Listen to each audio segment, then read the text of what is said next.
Assalamualaikum warahmatullahi wabarakatuh. Berjumpa lagi dengan saya, Prof. KBA, di channel Insight dari KBA 13. Nah, dalam kesempatan kali ini, diskusi atau insight mengenai apa yang sedang terjadi di Timur Tengah, yaitu perang antara Israel dan Iran.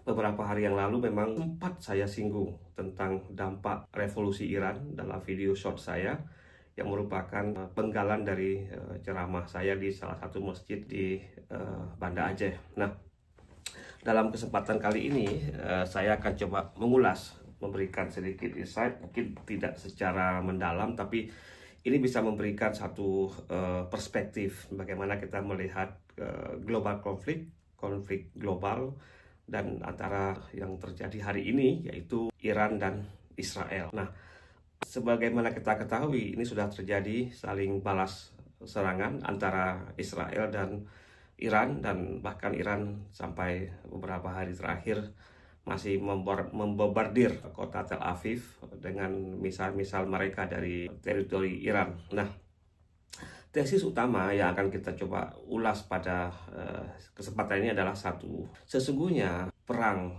Iran dan Israel itu adalah perang yang diinginkan tetapi selalu dihindari. Nah, ini menarik ini.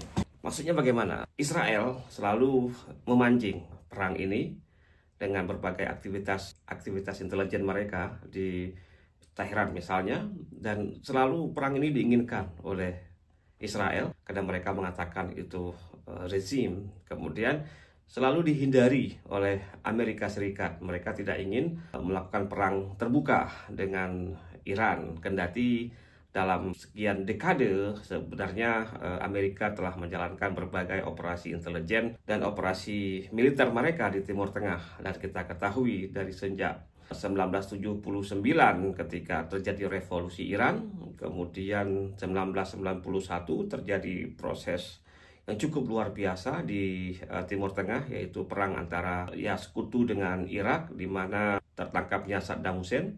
Kemudian 2001 muncul musuh baru bagi Amerika, yaitu Osama bin Laden, dan saat itu juga negara-negara di kawasan Timur Tengah, khususnya di Afghanistan, itu juga menjadi luluh lantak karena Amerika berburu atau mengejar sosok Osama bin Laden, kendati kemudian Osama bin Laden gugur dalam satu operasi intelijennya Amerika di kawasan Pakistan kalau saya tidak salah. Kemudian 2011 muncul lagi musuh baru, yaitu ISIS.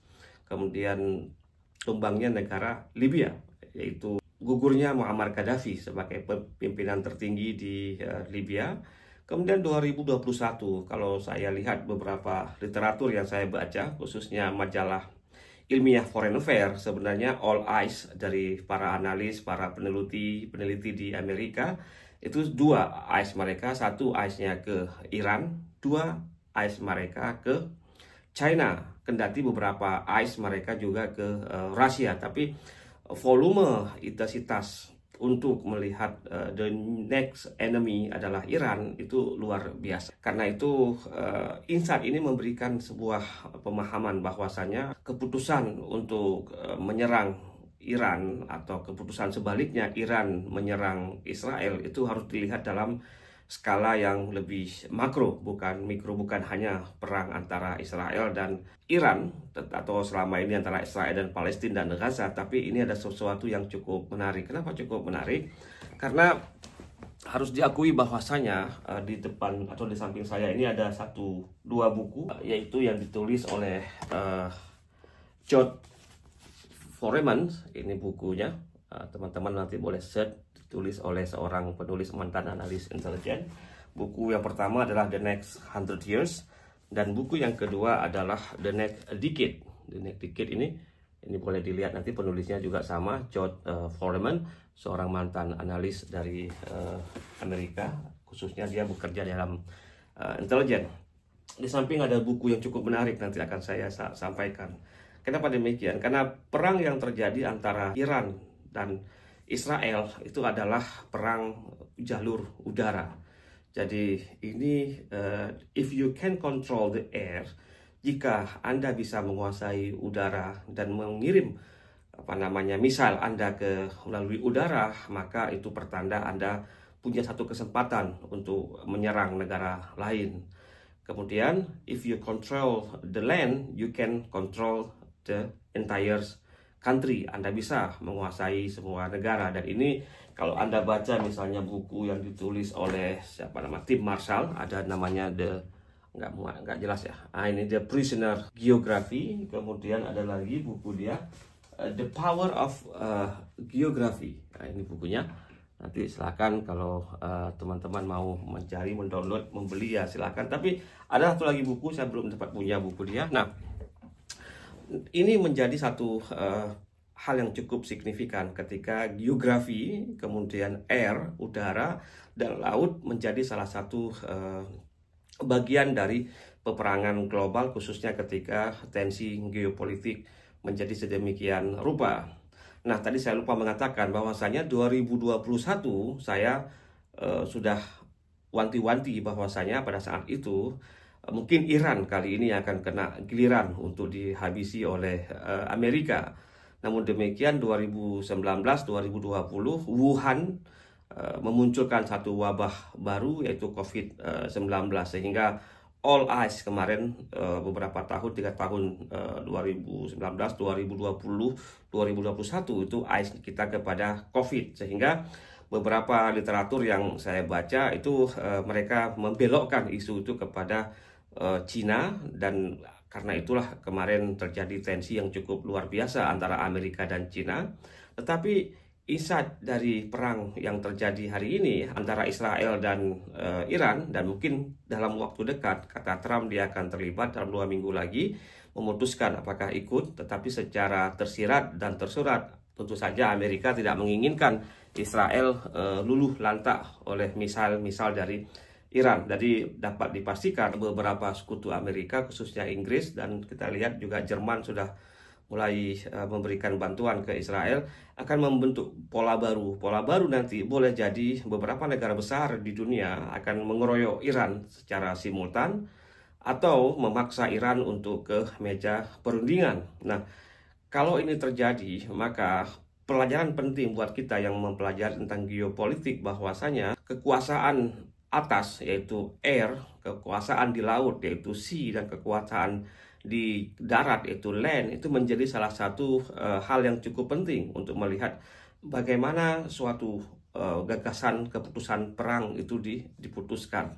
Karena bagaimanapun perang dengan air dengan lewat udara tentu akan memakan dana yang cukup banyak sekali. Kemudian juga kita tahu bahwasanya selama 3 dekade terakhir Amerika telah menghabiskan jutaan bahkan miliaran dolar ketika mereka melakukan berbagai operasi militer dan operasi intelijen mereka di kawasan Timur Tengah. Nah, kemungkinan besar yang akan terjadi adalah kalau kita lihat hari ini, Iran itu akan tetap bersikukuh, tidak akan mundur.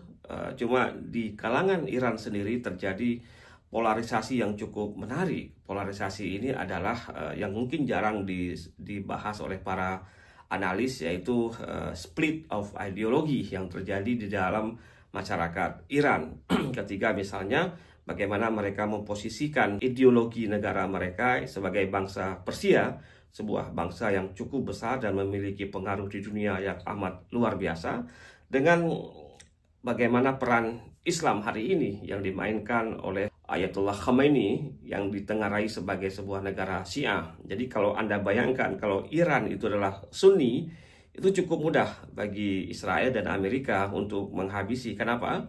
Karena kalau kita lihat pola-pola membentuk proksi dengan ISIS, dengan teroris sebelumnya, di mana you were our friend and then you become our enemy, itu bisa dilakukan. Tapi dalam kategori-kategori baru ini nampak bahwasanya Iran itu tidak bisa dikaitkan ideologi-ideologi radikal, teroris, dan ekstremis yang pernah mereka lakukan pada saat ISIS, Al-Qaeda misalnya, itu dipraktekkan di Iran. Sehingga posisi Iran yang diberikan sebagai common enemy di Middle East itu akan lebih dikedepankan. Tetapi pada saat yang sama Iran juga menjadi sebagai representatif of Muslim voice di Middle East atau di dunia Islam hari ini, ketika melihat kekejaman demi kekejaman genosida yang dilakukan oleh Israel di Gaza. Artinya simpati yang dilakukan Israel dan Amerika untuk menarik emosi membenci rezim,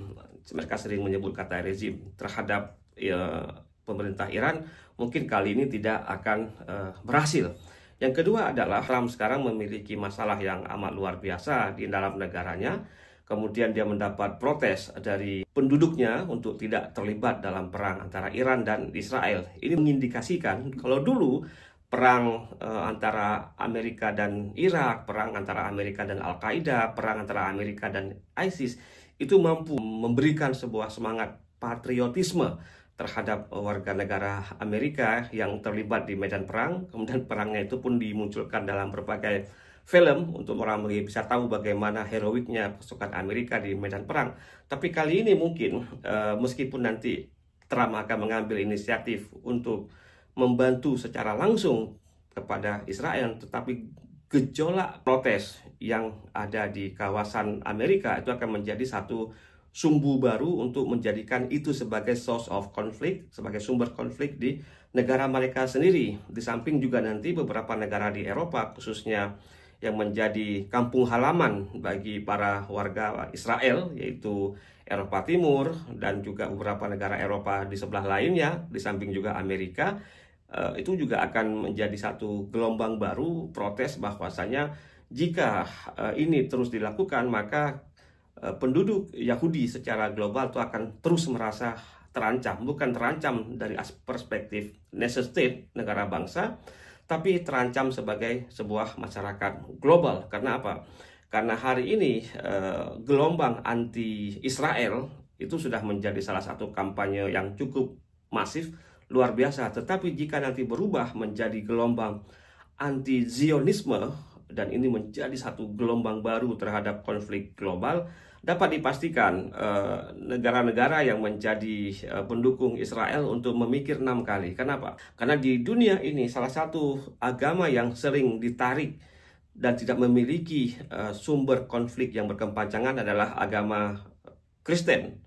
Jadi coba dibayangkan bahwasanya sekarang kan yang diperhadapkan antara Islam dan Jewish, agama Yahudi, kemudian Islam dan Zionis. Nah, selama ini kelompok-kelompok Kristen, kecuali beberapa Kristen yang militan, mereka menganggap bahwasanya kalau kita baca beberapa literatur, mereka sedang terjebak dengan perang global ini. Kenapa? Karena mereka dipaksa untuk membenci satu agama lain dengan kategori-kategori yang dibuat oleh tadi para peneliti dari kalangan Zionis atau pembela Jewish State, kalau kita bisa mengatakan Jewish State, negara Yahudi ini, kemudian menjadikan semacam mesiu baru buat konflik yang berkepanjangan, khususnya tidak hanya dalam bidang politik dan teritori, tapi juga dalam bidang agama. Ada beberapa literatur yang sempat saya baca, saya mungkin tidak sampaikan di sini, di mana disebutkan bagaimana konflik-konflik global itu sering memaksa sentimen agama, walaupun sebenarnya agama tidak memiliki peran yang cukup signifikan.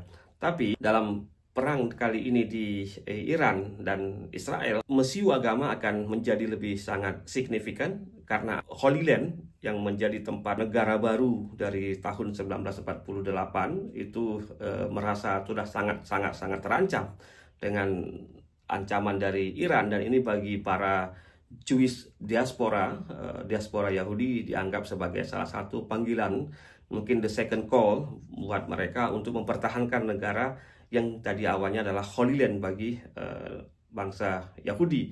Jadi ini mungkin beberapa insight yang bisa menjadikan kita untuk melihat ini dalam skala yang lebih besar, skala lebih makro, bahwasanya perang antara Israel dan Iran ini memiliki dampak yang amat luar biasa.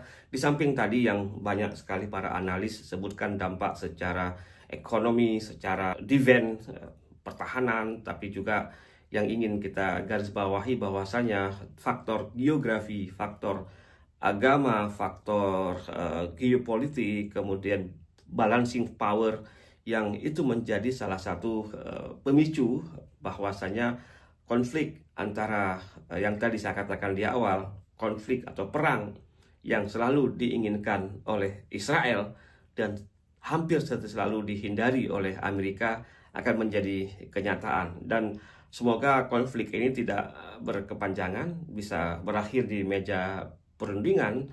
Tapi sebagaimana sering kita lihat dalam berbagai peperangan antara si besar, yang besar dan yang kecil, antara yang kuat dengan yang lemah, ada satu filosofi di sana. Apa itu? Yang kecil itu akan selalu memperlambat kemenangan yang besar. Yang besar itu akan selalu memikir ulang untuk mengatakan bahwasanya mereka sudah sukses di medan perang. Demikian sahabat, insight kita tentang konflik terbaru atau perang terbaru antara Iran dan Israel. Kalau merasakan video ini ada manfaat, silakan like, subscribe, dan share kepada teman-teman kita. Akhirul kalam, again, terima kasih. Assalamualaikum warahmatullahi wabarakatuh.